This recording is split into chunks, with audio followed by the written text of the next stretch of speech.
So these are the equations for force or pressure in hot extrusion. This is the average true strain rate when normal friction is there. This is the average true strain if the friction is high because of poor lubrication. And this is an empirical equation, experimentally derived equation for extrusion pressure in terms of the extrusion ratio and a practical constant known as extrusion constant. This constant depends on the material being extruded, on the conditions, and so on. Here on this page, we are now showing you a graph between the extrusion pressure and the extrusion speed. This is the logarithmic scale graph, but that is okay. That is not any issue. So if you see that the relationship between pressure and extrusion speed is a linear relationship. So this is good, that as extrusion speed increases, the extrusion pressure increases. Now these are graphs at different temperatures, and this is the direction of increasing temperature. So the highest temperature is here, the lowest temperature is there. And this makes a lot of sense. Suppose this is cold extrusion at room temperature, right? So in cold extrusion, the pressures will be very high. The pressures will be very high, so the pressure is very high for this pressure. But suppose this is at 400 degrees Celsius. Now the billet material has become very soft and it needs much lower pressures or forces to extrude it. So if the temperature is high, the whole curve is low. If the temperature is low, like room temperature, the curve is high. So there are two things here. One is that the extrusion pressure increases as the extrusion speed increases. The second, obviously, that the pressure curve for high temperature is lower and the pressure curve for lower temperature is higher. So these two make a lot of sense and both are there. Now this is a very good chart, again practical chart for the extrusion constant. So I have repeated the equation, P is equal to KE ln R. From the book from which this graph has been or chart has been derived, they call the extrusion constant Kc. In our book they are calling it Ke. It does not matter, it is the same thing, extrusion constant. And now it is one of those brilliant graphs that on the left it is 1000 psi unit, on the right it is megapascal unit, at the bottom it is temperature in Fahrenheit, at the top it is temperature in Celsius. So I keep on telling you guys that now in Excel and any other graphing package where you can make graphs, this facility is there, that if you have one column in PSI and Fahrenheit is the other column, then you can draw the graph, and then you have one column of temperatures in Celsius and pressures in megapascal, that is also there, and both of them can be on the same graph with all the systems of equations. Just a passing comment that you see there are many books which say we are in SI unit, Sisteme Internazionale, the international system of units, which is the MKS, right? The meter kilogram second system. But then the inch pound system is also there. The problem with engineers around the world is that most of the world and Europe has shifted long time ago to international system of units. But the biggest technology country in the world, USA, America, they have some problem, right? They always have a problem that if Europe is going on the left of the road, we will go on the right of the road, right? So all of Europe and the world is in SI units. USA is still in inch pound system. Now for any engineering firm, it is impossible that we deal only with Europe. We have to do some engineering business with Europe and some engineering business with the US. Therefore, every worthwhile engineer should be very conversant, very comfortable with both systems of units. So I therefore generally do that in different problems and so on, that in some I give values in SI units, in some I give values in inch pound system. Okay, back to the graph now. 1100 aluminum, one type of aluminum alloy, copper, 7030 brass, beryllium, cold rolled steel, molybdenum, chromium. So there are many materials which are here.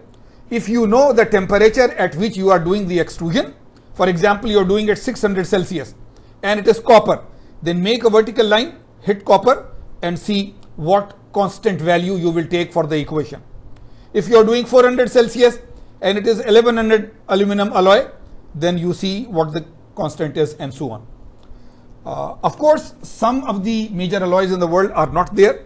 For example, in aluminum extrusion, the most common structural alloy, windows, doors and all those where aluminum are there, is 6063 aluminum alloy. So if you are in a company like NAPCO, National Aluminum Products Company in Russell, where you are mostly using 6063 aluminum alloy or 6061 aluminum alloy or 6082 aluminum alloy, then in your company these type of charts will be there, the KE values will be there, or there are handbooks where a full chapter of extrusion is there and they have the KE values, the extrusion constant practical value for different types of conditions and materials. Okay, because here condition means the temperature and material is the material. In the library also, you know, the reference section. From the normal section you can take books out, from the reference section you have to read there. So they are big reference type of volumes, manuals and so on. So you can find it there. And nowadays you just type on internet that this aluminum alloy, what is the extrusion constant, and you will be given it. So if they are given, then you can find it from there. So now you have the option that if you have to find the pressure, you do it from the equations and so on, or if the material is available on this chart, then you can do it from here also. Now back to your favorite activity. You always like the numerical part and so on. So this is remarkable, right? As I said, that this is different. In rolling and forging and so on, we did not do any numerical problems or calculations at higher temperature. Here you have a hot extrusion problem, hot extrusion. And again, right, that please read with me the problem and then pause my lecture and then take pen, pencil, paper, calculator and start doing it yourself. Go back to the equations and see how you can do it. First, read the problem carefully, take down the knowns and unknowns, write them down, so take that extra minute and then you solve it. So let us see. A copper billet, so the material is copper, 12.7 centimeter in dia, so D0 original dia is given, and 25.4 centimeter long, so the original length is given, is extruded at 1088.7 Kelvin. So if you want to convert it to Celsius, then minus 273, temperature is given, at a speed of 25.4 centimeter per second, so the extrusion speed is also known. Using a square dies and assuming poor lubrication, estimate the force required in this operation if the extruded diameter is 5.08 centimeter, right? So you have to find the force required, the condition is poor lubrication, and the final dia is also given. So please pause my lecture now, go ahead, right, pause my lecture, do your calculations and so on, be very sure that your answer is right and then come back. Okay, so now if you are listening to me now, you have unpaused, so you have solved it. So the data once again, right, copper is the material, D0 initial dia, L initial length, temperature, velocity, poor lubrication, final dia. So these are given and you have to find the force, right? So force is required, not pressure. So if you get a pressure equation, you will have to multiply it by area. It is poor lubrication. So hot extrusion, poor lubrication, you had an equation. So you will have to use that equation. And copper material is given. So if any constants are to be found, then you will have to go to chapter 2 and find those constants, right? So I have just shown you that in extrusion, practically, this is the equation for pressure. P is equal to Y 1.7 ln R 2L by D naught. The stress for a higher temperature thing is C epsilon dot M, but this sigma is the Y bar. It is the average stress. So therefore this epsilon dot is the epsilon dot bar. It is the average true strain. And the equation, there is only one equation for hot extrusion, which was for poor lubrication. So epsilon dot bar, equation 6 V naught D naught ln R, right? So these are the equations. These are the equations. So there, of course, R is extrusion ratio. Do you know it? it is A naught upon A, original area upon final area. And of course, because you know original dia and final dia, so you can find it. Velocity is given, original dia is given, so you can find this. Now substitute this here, epsilon dot bar. C and M are constants for the material. So material is copper, temperature is given. Go back to table in chapter 2 where C and M values will be given at a given temperature for a given material. So find those values so that you can find y bar. And once you have this y bar, then put this y here.